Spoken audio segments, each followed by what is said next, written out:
Hey everybody, welcome to the GMG review. Today we are taking a look at, I'm so happy they finally did this. We're taking a look at the Adeptus Titanicus starter set from Forge World and Games Workshop. Now this is a long time coming. 2018 was when they relaunched Adeptus Titanicus with almost a year and a half of preamble and fanfare. And it's no secret that my biggest criticism of Titanicus wasn't the game or the miniatures or anything to do with like the product design. It was how the launch and release of it went. It was kind of released in stages, and it felt like it was a game they weren't sure was going to succeed, and so they kind of dribbled out product. And the game was in such a weird state for so long that it, I think, lost some of the momentum it could have had if something like this had just dropped right away. It did pick up some momentum when they released the box set containing basically an Axiom maniple with a Warlord Titan, two Reavers, and a pair of Warhounds, where you could effectively just buy a box and play. And the starter kit with the core rulebook and all of the accessories and templates and stuff was also fantastic and available right from the beginning.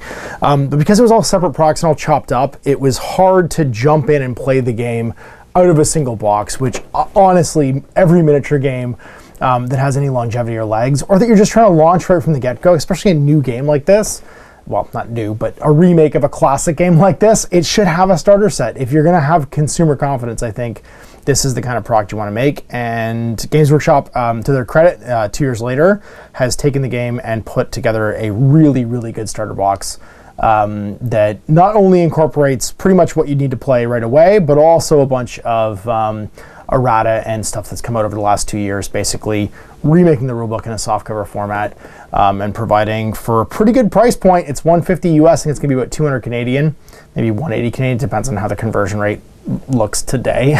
I can't mystery that math. To jump into a game. So 150 for what's in here is a really good start, and let's crack it open. So I'm gonna do half an unboxing and half a review. I have taken this apart, compared it to all of the current Titanicus products, and I've got some notes and stuff to talk about while we go through this. So it's kind of half an unboxing, mostly a review, but I figured doing the review, because most of you haven't actually held this in your hands, it was useful to do the unboxing at the same time. So what do we got here? We got a standard scale size, oh, these are great, move around toy soldiers, GW box set, and it's gonna come with 2 Reaver Titans, 2 Warhound Titans, so effectively 2 boxes of Reavers, 1 box of Warhound Titans, and then a box of Cerastus Knights, which are the Lancers ones, the ones with the pokey sticks, not the ones with the guns. You're gonna get your classic standard GW templates. This is one of the only places outside of Necromunda that you can still get. No, can you get Necromunda now? Yeah, you can still get Necromunda. That you can still get these, and they're coveted by other game systems as well. And then what's really slick and clever, and this was the first that I had, was did they include the 2 different Reaver frames, and they did. So you do have a bunch of gun options in here, not just a single set of gun options. And the Reaver Titans have a bunch of variations arms. Now what's cool is the Warhound Titan kit has always given you basically every single gun. There are a few new guns coming in the upcoming supplement that there won't be available. They'll probably be resin kits from Forge World, but you get everything that you could possibly want in the one kit. So here's your Reaver Titan bodies. You can see here, same, because they always are. Here are some leggies and feet for those same Reaver Titans. The classic core ones, so that's frame number 2. But then frame number 3, you're going to have the punchy fists. So the Pugulator with his laser blasters and his Apocalypse Missile launcher and Gatling blaster. And then the other one has all the cool stuff. So the Volcano Cannon, the Chain Fist, and then also the Melta Cannon and the Turbo Laser Destroyer. I can't remember, whatever the other top gun is. So we're looking at lots of cool options here for your Reavers. And with the current build out in this, you can kind of play 1 maniple from the core rulebook, but then there's 2 other maniples from the first 2 expansions, Titan Death and Doom and Moloch, that will be able to be playable right out of this. And for those of you that don't play Titanicus, the detachment format, your maniples, is kind of like detachments in 40K, where this is what you build your army around. And when you're playing match play, which most people do, although there are lots of people that play narrative and play match play, when you're playing casually games of Adeptus Titanicus and you want to be able to just roll up and play a game, you're looking at playing with the match play rules. And that means you're generating a scenario on the fly, and you're playing with preset maniples that you have to build around. You don't just kind of get to take Titans and take them. That's more for open play and narrative play. but there's two mana pool types that you can build right out of this box ready to go. Now there isn't really a mana pool type you can play when you split this box in half. You'd be playing open play at that point, but if you're sharing this box with a friend, honestly, this is a cheap enough price point that I would just buy one for each of you. And it's a great start to playing the game. Then you get your Warhound sprues, so obviously 2 Warhounds in each set of frames, legs, arms. And then your Cerastus Knight sprue with 2 Cerastus Knights with all their cool stabby lances and shields. And last but not least, we have the upgrade frame, well, upgrade frame, but the accessory frame for all of your Titan tracking. So these are for your void shields and your damage tracking, and then your turn marker, all of your battlefield assets, so your artillery bombardment, and then your turn engages and stuff. And these are pretty crucial for playing the game. Being on the right base size is quite important in this game. So the turning markers just give you the place to get started when you're moving your guys around. And of course we have a cool separator. It's funny because these always get banged up, unfortunately, on the one side. I would, this is one criticism I have of this, and it's so minor, but like it's just a thing. These cool posters, when you're packing these, Games Workshop factory packing guys, pack them with the advertisement side down, because then that's the side that gets dinged up by the sprues, and you don't have like all these sprue marks and holes in the cool poster side if people want to use the poster. Just a thought, just one of my things. Then we have a softcover rulebook. Now, it's worth going through this side by side with the core rulebook. So the core rulebook originally came in hardcover, and these two are functionally identical. They were printed, obviously, on separate dates. This is a brand new edition. So this one has a printing date of 2018. The new one has a 2020 printing date. And the first thing I did was I pulled up the FAQ and went through to make sure that all the errata were in here, and they are.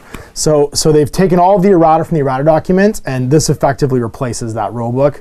Not to say you can't play with that rulebook. There isn't that much different, but the errata has all been put in here. So things like the way banner movement is handled, just the actually what's interesting is they all references to Warlord Titans are gone and replaced by images of Reaver Titans because there's no Warlord Titan in this box. It's a super minor thing, but because of the fact that you're playing with only Reavers and Warhounds in here, I kind of appreciate that they removed. See, this in the core rulebook was a Warlord Titan reference, but they're referring in this rulebook to things that come in this box set. So it's a really minor thing, but I like it when that attention to detail is made. You know, the studio obviously took their time and kind of poured through this and said, to make this fit the box we're making right now, what do we need to change? And this is just a little detail I noticed that I think is pretty slick. And just kind of, it signifies to me that the studio took their time with this and kind of went through and said, what do we need to change? So they went through and yeah, again, they changed all the errata that were in the book. I think there's 7 or 8 pieces of errata, but it's super minor. It's just, for most part, it's phrasing, and that it's little things like the way that banners move that were changed, so they can't charge around corners. And then other little things like the match play rules, they made sure that the points values are adjusted properly. Also, the new mission cards in here have those adjusted as well. All the cards that come in here have been updated with errata as well, which is pretty cool. So not a lot to say about this, except yay for having taken the time to basically revisit this and make it so that you're matching basically everything that you've updated in your living documents to this rulebook. Some small layout changes in that, you know, they're fitting it to a new book, and there's some new art and pictures and stuff moved around to change everything to be not featuring Warlord Titans, but featuring Reavers and Warhounds. Now, they did miss one thing from the errata document. And it's funny, this was an errata note that was added to flex out the fact you don't get a million extra stratagem points. So the Legions, Adeptus Titanicus, there is a designer note that goes into the update document, the FAQ document, that I think they forgot about. And that's that when both sides are using Legion traits, you don't both get bonus stratagem points. So they forgot to add that note here and change this. So the way this is still, I mean, we're not going to do it because it's in the FAQ, but the one bit of updating that they forgot was to redo the Legion rules, to notice that for each set of Titan Legion rules that are part of a battle group, the opposing player gains 2 stratagem bonus points, so 2 bonus stratagem points. For example, the battle group is made up of Legio Tempestus Mana Bull with 2 Legio Griffonicus Warhounds as reinforcements. The opposing player would gain 4 bonus stratagem points. Knights don't belong to a legion, so they have their own supplement, blah, blah. All they needed to say was if their opponent is not using legion stuff, but they didn't add it in. So that's the only thing in here that wasn't updated. that I could find just by comparing the old and new rulebooks and the FAQ document. But everything else is added in quite nicely. It still features 2 different legions, so the War Griffins and the the War Griffins and I think the Legio Mortis, which is the Death's Heads. So the classic, 2 classic Titan legions. Now, apart from that, you're still going to have 3 maniples featured. Let's just pull them up so you guys can see them. And these are the 3 core maniples of the game. So the Axiom Battle Maniple, the Myrmidon Battle Line Maniple, and the Venator Light Maniple. I would have I would have added in the Corsairs and the Janissary Maniples, because that's literally what the miniatures in there make. Now, those were featured in Doom of Moloch and Titan Death, but they are actually the maniples that are in this box. So that would be my one criticism, is that there is a slight, you can kind of play the Venator Light Maniple, but you're dropping out one of your Reavers, because you can only use 1 Reaver in here, or you're taking the support Titan. But you do have the core of Venator Light Maniple if you want. So you could do a Reaver Battle Titan and 2 Warhound Scout Titans as the core, and then take a support Titan off to one side, but it doesn't get all the Maniple rules. Just if I'd been doing this, one of the things I would have thought was, again, they've done such a good job of making sure this reflects the core game. Putting just one of those 2 maniples in there to say, hey, this is the maniple that's in this box, I think would have been a good idea. But other than that, great update to the rulebook. And even though it's it's funny, I missed my bookmark, because I bookmarked this one a lot. It's a job well done as far as attention to detail. So updating stuff, so worth noting all the cards that needed updating. In this case, there's no Warlord cards in here, but the Reavers, where is it? The Bolter, Vulcan Mega Bolter, Reaver Vulcan, or was it Gatling Blaster? Yeah, the Gatling Blaster. It gets its +1 at short range. That was missing in the original cards, so if you've got original cards, you haven't just Sharpied on them, you can get new cards in here, which is nice. And then let's talk about this, because this is an update that is coming in every box set that's new. So you're not going to get these in the current box sets on the wall, but when people are ordering new box sets from now on, one of the things that I think Workshop realized was people didn't like having to buy Titans and then buy enough cards for every Titan. It was kind of a disconnect again with the packaging, where like you had to go and buy all of these data cards separately, and you didn't get a new one every time you bought a Titan. So it kind of made you go, I've got this many cards, I'm not going to go buy any more Titans. Like, I'm kind of done with my Titan collection, because I'm not going to, I'm maxed out. I don't want to go buy 20 more cards to just get what I want for 1 more Titan. So they've announced, when they announced this box set, they're going to start putting the cards in the card packs. But one of the things in the box sets.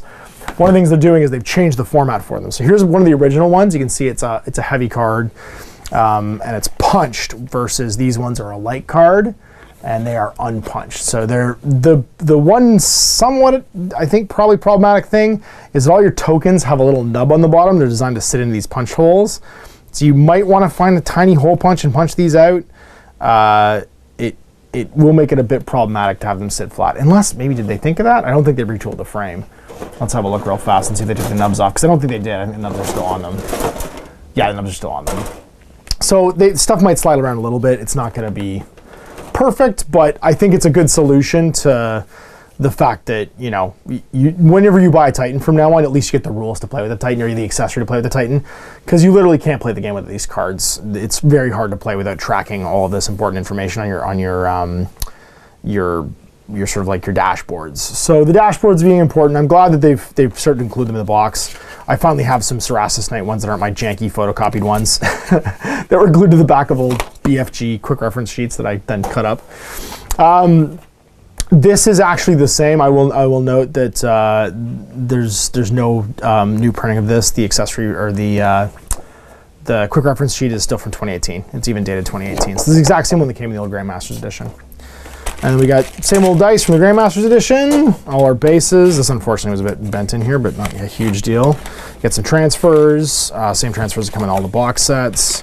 Your instruction booklets, and some stratagem cards. And the one nice thing is these should be updated. I forgot to open this one. Let's just open that sucker up real fast with my trusty Benchmade pocket knife. Yo, Benchmade. Come find me later. And the one update in here would be Engage and Destroy. Has been updated for the new point value. So 4, 6, 10, 15, which is the reprint. And I think that, is there a sticker on what I just threw away over there? Is there a year on it? No, it just says large card, English speaking. There's no date. I can't verify with a date or not, but as soon as I saw they updated the ARM ones, I assumed they updated these too. But I'm checking live on camera because I'd be totally full of shit if I hadn't actually done that. Which is nice. So you get all your tertiary Battlefield assets and all the rules for that stuff. I wonder, did they put once per round in the other one? Has that been updated? Or is it Apocalypse Missile Strong Point? No. I'm looking for the orbital or not the orbital bombardment, the artillery barrage is what I'm looking for. Thermal mines. This has not been updated. Play stratagem immediately after an enemy unit finishes moving or making a turn. D3 string hits the legs. Find me is sabotage once per turn now. Play stratagem at the start of any phase. Pick an enemy unit that does not currently have a sit down order. And they reroll their die. Yep. No, it hasn't changed. Play this during each strategy phase. Place a 5-inch blast marker anywhere on the battlefield that scores. Scatter it. No, it's the same as before. They didn't really change it. It's in the FAQ. I just wondered if they changed the wording at all because the FAQ mentions, yes, it is every turn. And our bases. So Reavers, Warhound, just another Warhound right here, Warhound, and the 2 Cerastus Knights. A custom 40K measuring gizmo. And that's it. That's our box got all done. So there it is. I'll look at the new Titanicus box. I'm really happy with it. I'll be honest, I was super critical about having not been able to play a lot of Titanicus because people struggled to get into it initially, and the problem was the initial game was very hard to even win with just Warlord Titans and Night Banners. And when they immediately arrived the night, because really the only way to kill a Warlord Titan when it first came out, because all you had was 2 volcano cannons and an Apocalypse Missile Launcher, was to either fudge your weapon arms, which kind of helped, but no one liked playing not WYSIWYG, or hide behind buildings with Knights and then charge and kill with the Knights. The Knights did all the killing, really, because what would happen was the 2 Titans would just kind of sit back from each other, go bang bang, hopefully try and drop the shields, and the shields would just come back each turn, because Warlord Titans are pretty good at bringing their shields back, and they weren't really burning a lot of heat, and you just kind of sat across from each other shooting. And so the game, it just didn't showcase super well right in the beginning, but I think this is going to be a much more interesting new player experience, because you get some nice toys right out of the box, you get a bunch of options. Just the Christmas morning test of being able to go 1, 2, 3 fun and start thinking what is the best gun and arm options. Like, my big criticism of the Warlord kit when it first came out was you only build it one way. The fact that in this box set the Reavers have a ton of arm options, the Warhounds have a ton of arm options. Really the only thing you don't have options for are the Cerastus Knights. But you get a bunch of like choices to do. So you're designing your own robots, right out of the box. I think that's going to be a much more engaging and fun like game experience for people when they first open that core box set and start playing. So I really hope that, and again, the price point's super sweet. Like of $150 for what's in that box is a steal. You're getting 4 mainline, like 4 Titans plus a pair of Knights, and then all the gizmos and accessories and rules and stuff too. So I'm really happy with, I think, the work that went into this box. And while I did some minor, like, it's not even like complaints. It's more like, hey, you could have done this, you could have done that. Like putting in the 2 other mana pools so that you have the mana pool in the box right away. Just little things like that. It's a super worthwhile box to pick up and start to play the game. So.